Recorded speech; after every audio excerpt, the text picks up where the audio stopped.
ఈ సహస్రనామాన్ని పఠించే వారి మీద ఎవరైనా క్రూర దృష్టితో చూస్తే అలాంటి వారిని కర్ణాటకలో ప్రేమపురంలో పుట్టి మహారాష్ట్రలో వ్యాప్తి చెందిన దేవత అయిన మార్తాండ భైరవుడు స్వయంగా గుడ్డివాడిని చేస్తాడు.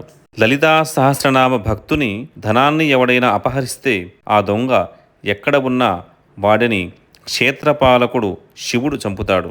ఈ సహస్రనామ పారాయణ చేసే వారితో ఎవరైనా విద్యావాదానికి ప్రయత్నిస్తే అతడికి నకులేశ్వరి వెంటనే వాక్స్తంభనం చేస్తుంది.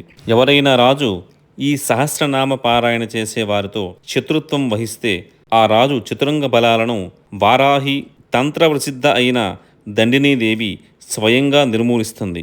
ఈ సహస్రనామాన్ని ఎవరు భక్తితో 6 నెలలు చేస్తారో అతని ఇంట లక్ష్మీదేవి తన చంచలత్వాన్ని వదిలి స్థిరంగా ఉంటుంది. శ్రీమాత్రే నమః.